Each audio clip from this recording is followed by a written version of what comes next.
Freedom's calling, chains are falling, hope is dawning, bright and true.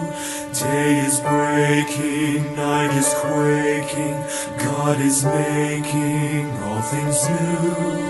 Jesus saves.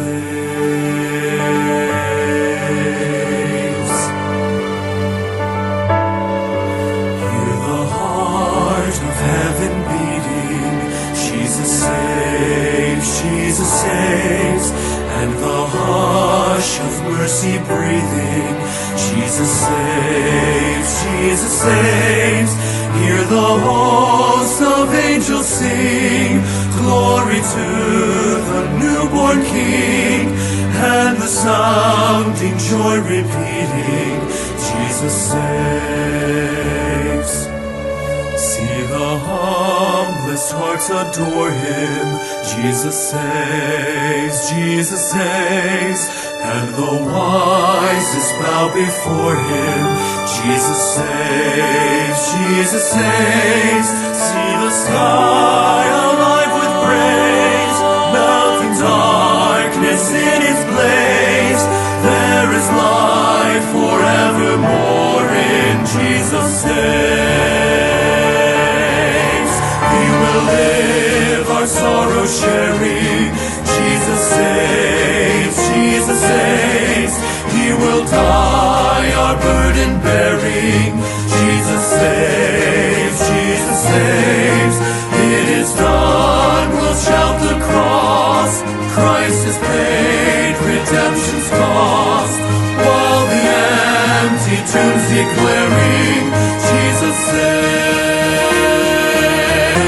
Rising up so vast and strong, lifting up salvation's song, the redeemed will sing forever,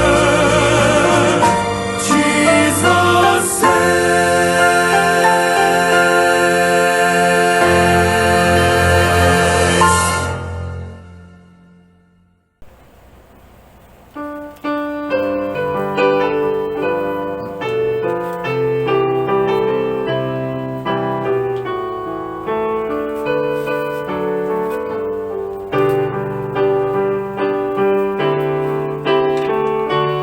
Kung ako'y bahangin, ining kalibutan, kaipay ko na angkon, doon ako'y kinutuban, minsan malibot-libot kalibutan.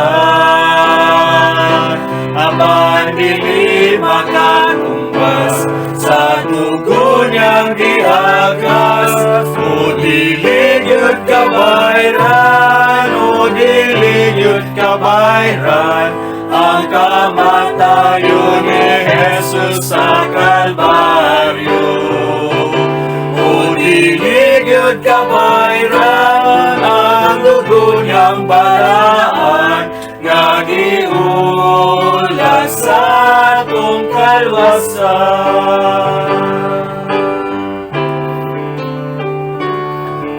Kung ako'y bahangin, ining kalibutan, ug ako nga hatagan, ikan sa akong ngalan ang mga tao, kamos sa kadalanan.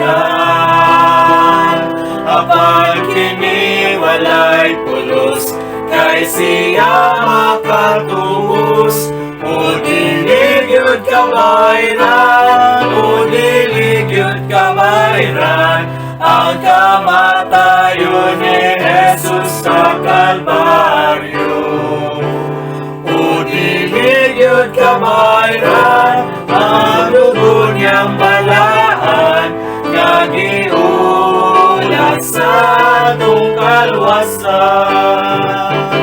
O dili yun kabayran, o dili yun kabayran, ang kamatayon ni Jesus sa Kalbaryo. O dili yun kabayran, ang dugo niyang balaan, nga giulas sa atong kalwasan. kalwasan nga giula sa atong kalwasan nga giula sa atong kalwasan.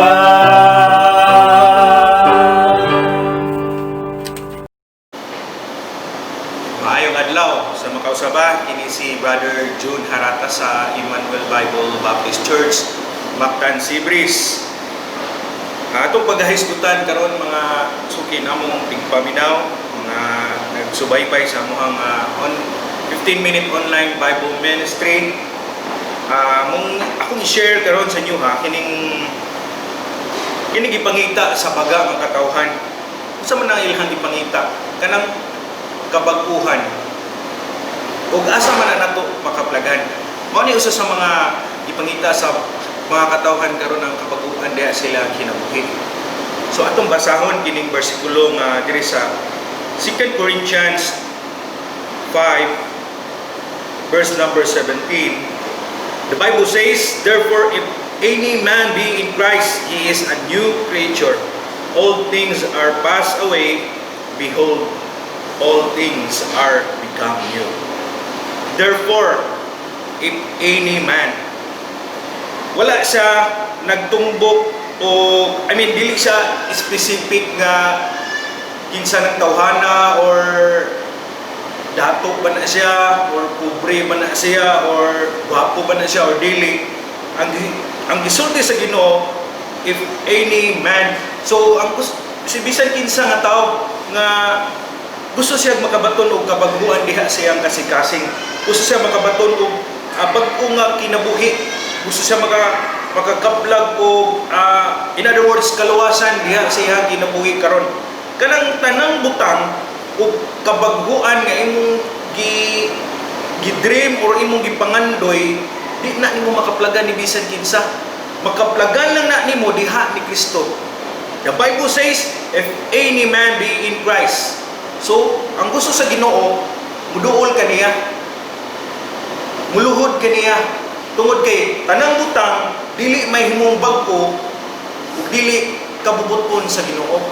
So, ang gusto sa Ginoo, no?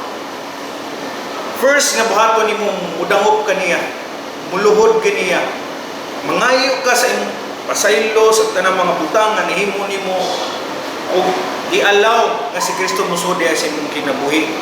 Kay himuon kaniyang bag-o nga minugna. Kana imposible kay na mahimo na to personally o kita lang. Kay kana mga butang dili na nato mahimo kung walay Ginoo. So ang atong buhaton buduol kita ni Kristo. Of course, siya man ang source sa inyong tanan. Siya man ang atong dampanan. Siya man ang dalan, kamatuuran, kinabuhi, tanang butang gikan sa gamay dako nga mga butang diri sa kalibutan, siya ang tag-iya. So, ang atong kinabuhi, ang ato lang yung buhaton is maubeta sa Ginoo. Kung gusto tag dako nga pagkabaguhan, kung kini mga butang nga daan nato karon, kini mga daang mga butang, kung gusto nga mawa ni mga butang nga dool sa Ginoo. Ayaw dool ni bisan kinsa nga tao, ibisig unsa pa nang counseling nga imong duolan. Di gyapon ka mabago, balik ra gyapon ka sa uno. Nga naman, again, tanang butang lagi iya sa Ginoo ug kabubuton sa Ginoo nga baguon kaniya wagi imposible. Wagi imposible ang imuha lang gid nga naa kay kasing-kasing nga mapaubsanon diha sa iyang atubangan. Kaya the Bible says, humble yourself in the sight of the Lord and He shall lift you up. So ang gusto sa Ginoo nga ipaubos sa imong kagalingon. Ngayon ka Lord, wag ikaw mahimo Lord. Daghan ang gid nga mga counseling or ini activities na akong isudlan para lang mabag-o ko, but wala gid nabag-o ang akong kinabuhi. Nun ikaw igala, ikaw nga naminaw karon, duol sa Ginoo, duol ni Kristo, kay siya rin makabag-o diha nimo. Kay sa Ginoo wala imposible. Sa Ginoo tanang butang posible. The Bible says, with God nothing shall be impossible.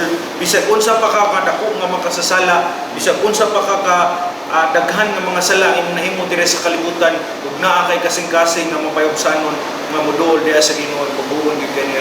And the people will say nga dako kay kaymuan ang Ginoo dahil sa imong kinabuhi.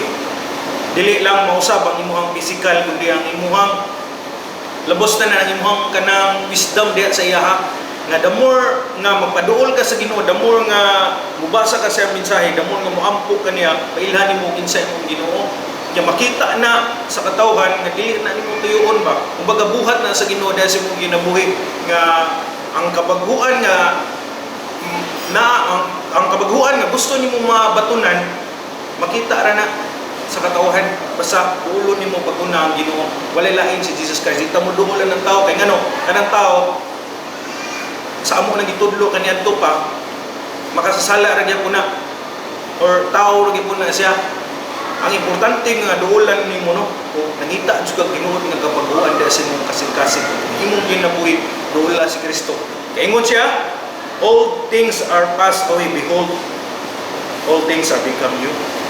Mga butang nga kaniadto nga imong gihimo, dili na nimo na mahimo karon tungod kay naanay nagkontrol sa imong ginabuhi ang Ginoo. Again, walay imposible sa Ginoo, tanang butang posible.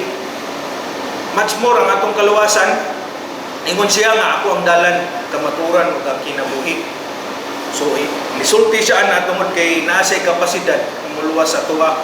Ingon sad siya dire nga muduol kaniya naa say kapasidad nga pag-uon niya imo ang kinabuhi. So paduol sa Ginoo, mag-ampo ka dawata si Kristo diha sa imong kinabuhi ug ang tanang butang mabag-o, ang tanang mga butang nga dili maayo diha nimo mawala ra na siya by the grace of God. Daghang salamat ug kini nausab si Brother June Harata sa Emmanuel Bible Baptist Church, Mactan Sibris. Maayong adlaw kaninyong tanan o ang Dios magapadalangin. Kung ikaw nagatuo sa pulong sa Dios mahitungod sa kaluwasan, pag-ampo ani nga inampuan, Ginoong Hesus, usa ako ka makasasala ug dili angayan sa langit. Salamat sa imong kamatayon didto sa krus alang sa kabayaran sa akong sala. Pasaylo ako sa akong mga sala ug akong angkunon si Ginoong Hesus nga akong manluluwas. Pasudla si Ginoong Hesus sa akong kasing-kasing kay gusto kong malangit. Sa ngalan ni Ginoong Hesus Kristo. Amen.